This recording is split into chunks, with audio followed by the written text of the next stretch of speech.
Big pass Tamil 9 நிகழ்ச்சியில் விஜய் பார்வதி, அழைக்கப்படும் Parvati, red card சம்பவத்தால் திடீரென வெளியேற்றப்பட்டார்.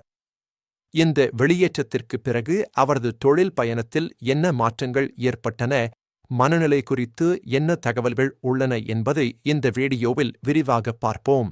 ரெட் கார்டு சம்பவத்தால் வெளியேற்றப்பட்ட விஜய் பார்வதி சமூக வலைத்தளங்களில் உடனடியாக கடுமையான விமர்சனங்களையும் ஆன்லைன் தாக்குதல்களையும் எதிர்கொள்ள நேரிட்டது. இது அவரது பிம்பத்தை பெரிதும் பாதித்தது. சக போட்டியாளரான சாண்ட்ராவுடன் ஒரு டாஸ்க் நிகழ்ச்சியின் போது ஏற்பட்ட உடல் ரீதியான மோதலே இந்த ரெட் கார்டு வெளியேற்றத்திற்கான முக்கிய காரணமாக அமைந்தது. இந்த சம்பவம் நிகழ்ச்சியை முழுவதுமாக பரபரப்படுத்தியது. இந்த உடல் மோதலால் சாண்ட்ராவுக்கு பேதித் தாக்குதல் அல்லது பானிக் அட்டாக் போன்ற தீவிர சிக்கல்கள் ஏற்பட்டதாக அறிக்கைகள் தெரிவிக்கின்றன. இது சம்பவத்தின் தீவிரத்தை மேலும் வலியுறுத்தியது. பிக் பாஸ் தமிழ் நிகழ்ச்சியின் தொகுப்பாளர் விஜய் சேதுபதி, பார்வதி மற்றும் கமருதீன் ஆகியோரின் செயல்களை கடுமையாக கண்டித்து பேசினார். அவரது வார்த்தைகள் அனைவரையும் அதிர்ச்சியடையச் செய்தன. இது பிக் பாஸ் தமிழ் வரலாற்றில் மிகவும் அரிய சம்பவமாக இரட்டை ரெட் கார்டு வெளியேற்றமாக பதிவாகியுள்ளது. பொதுவாக ஒரே நேரத்தில் 2 போட்டியாளர்களை வெளியேற்றுவது நிகழ்ந்ததில்லை. வெளியேற்றத்திற்கு பிறகு பார்வதி சமூக வலைத்தளங்களில் தனது கருத்துக்களையும் பதிவுகளையும் பகிர்ந்தார். இது ரசிகர்களிடையே கலவையான எதிர்வினைகளை தூண்டியது. சிலர் ஆதரவு, சிலர் விமர்சனம். சில ரசிகர்கள் பார்வதிக்கு ஆதரவு தெரிவித்து வெளியேற்றம் நியாயமற்றது என்று கூறினாலும், பலர் அவரது செயல்களை கடுமையாக கண்டித்து விமர்சித்தனர். இது பெரும் விவாதத்தை ஏற்படுத்தியது. இந்த சம்பவத்தில் சாண்ட்ரா மருத்துவமனைக்கு அழைத்துச் செல்லப்பட்டதாகவும், மருத்துவ ரீதியான மதிப்பீட்டிற்காகவும் சில பார்வையாளர்களும் ரசிகர்களும் தெரிவித்தனர்.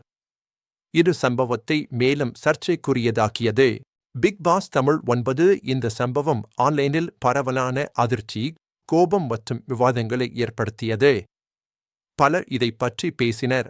பிக் பாஸ் தமிழ் 9 நிகழ்ச்சிக்கு முன்பு பார்வதி தமிழ் பொழுதுபோக்கு துறையில் பிரபலமான வீடியோ ஜாக்கி, தொகுப்பாளர், நடிகை மற்றும் உள்ளடக்க உருவாக்குநராக இருந்தார்.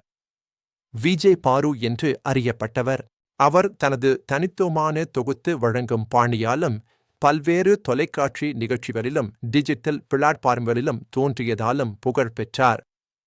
ரசிகர்கள் அவரது எழுச்சியான ஸ்டைலை விரும்பினர். 2021ஆம் ஆண்டு சர்வைவர் தமிழ் ரியாலிட்டி நிகழ்ச்சியிலும் பார்வதி பங்கேற்று சவால்களை எதிர்கொண்டு தனது திறமைகளை நிரூபித்தார். இது அவரது பிரபலத்தை மேலும் உயர்த்தியது.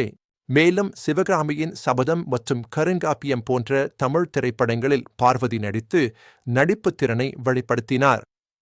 இவை அவரது பன்முக திறன்களை காட்டுகின்றன.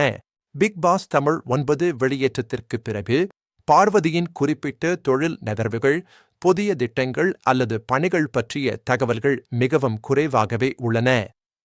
பொது அறிவில் இது தெளிவாக தெரியவில்லை.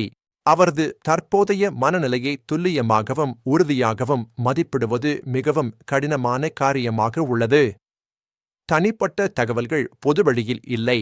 ஆனால் ரெட் கார்டு சம்பவம், வெளியேற்றம் மற்றும் சமூக வலைத்தளங்களில் நிகழ்ந்த கடுமையான விமர்சனங்கள், ஆன்லைன் தாக்குதல்கள் அவருக்கு கணிசமான மன அழுத்தத்தையும் உணர்ச்சி சுமையையும் ஏற்படுத்தியிருக்கலாம். மனச்சோர்வு, பதற்றம் மற்றும் பீதி ஆகியவை உண்மையான மனநல நோய்கள். அவை தீவிரமாக எடுத்துக்கொள்ளப்பட்டு சரியான சிகிச்சை பெற வேண்டியவை. இவற்றை புறக்கணிக்கக் கூடாது. தமிழகத்தில் மனநல பிரச்சினைகளை எதிர்கொள்ளும் மக்களுக்கு டெலிமானஸ் உதவி எண் போன்ற முக்கிய வளங்கள் உள்ளன. இது அரசின் முக்கிய முயற்சி.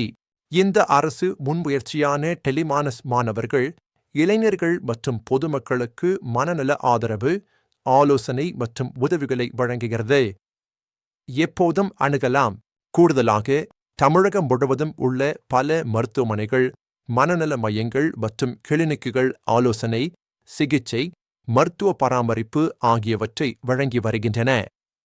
தரமான சேவைகள் கிடைக்கும். மனநல பிரச்சினைகளை எதிர்கொள்ளும் எவரும் தயங்காமல் இந்த வளங்களை பயன்படுத்தி உதவி கோரி பெற வேண்டும். உதவி எப்போதும் உண்டு. பார்வதியின் இந்த அனுபவம் பொது வாழ்வில் மற்றும் தனிப்பட்ட வாழ்க்கையில் மனநலத்தின் முக்கியத்துவத்தை நமக்கு தெளிவாக நினைவூட்டுகிறது. அனைவரும் கவனிக்க வேண்டியது மனநல பிரச்சினைகளை எதிர்கொள்ளும் எவருக்கும் குடும்பம், சமூகத்தின் ஆதரவு, புரிதல் மற்றும் அனுதாபம் அவசியமாக தேவைப்படுகிறது. இணைந்து நிற்கலாம். இந்த வீடியோவில் தெரிவித்த தகவல்கள் உங்களுக்கு பயனுள்ளதாகவும் மனநலம் குறித்து சிந்திக்க வைப்பதாகவும் இருக்கும் என்று நம்புகிறோம். பார்த்ததற்கு நன்றி.